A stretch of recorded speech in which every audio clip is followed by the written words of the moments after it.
Go.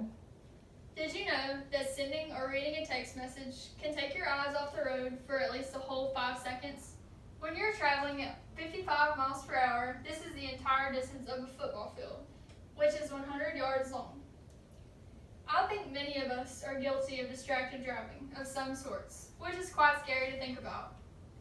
Distracted driving and the dangers of it is something that people of all ages need to be aware of, but especially the younger ones on the road.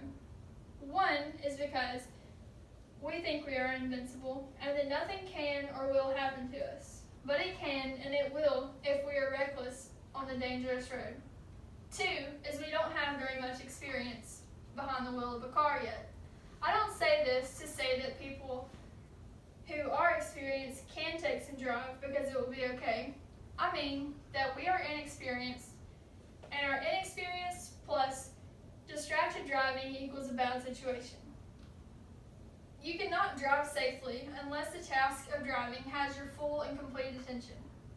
Texting while driving can pretty much be any use of your cellular device, such as texting, Snapchat, email, Facebook, Instagram, or any other way you can think of to use your cell phone.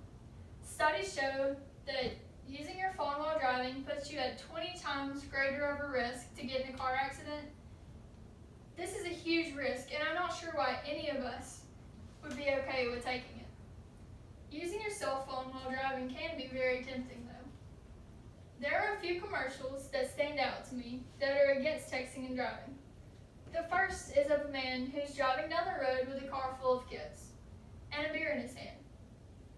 He looks at the beer, then looks at the road, like he is contemplating taking a sip. Then the narrator says, "You wouldn't do this, so I do this," and then shows him with a cell phone in his hand. And then the next commercial that comes to mind is of a young girl who is driving to pick up her friend.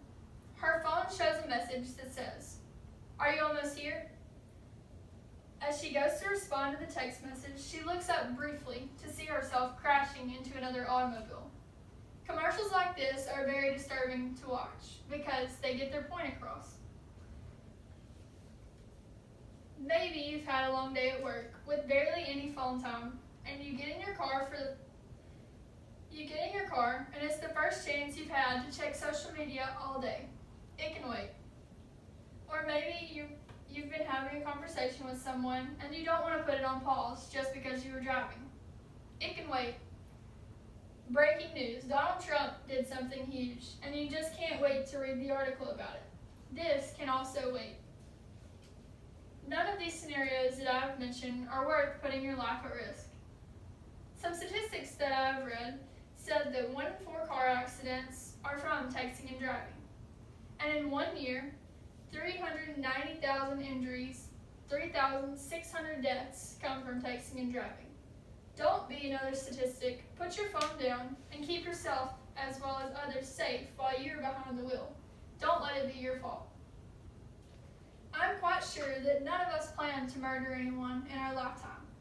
But when we are behind the wheel of a car and we are in an accident and we cause someone to lose our lives, we could be charged with vehicular homicide or manslaughter. So think before you pull out your phone when you're behind the wheel of a car. This could change your life forever. What can we do as individuals to make a difference?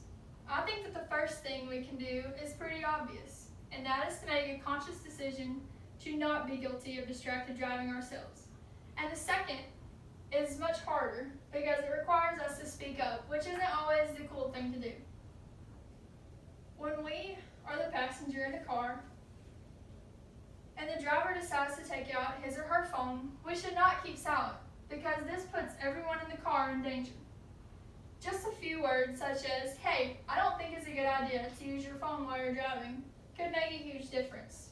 And maybe offer a text or look up directions for them. Anything to keep them off their phone while they are behind the wheel. And the third thing is, if you know someone that's on the road driving, don't tempt them by sending them a message or a Snapchat. Whatever you have to tell them can wait a little bit.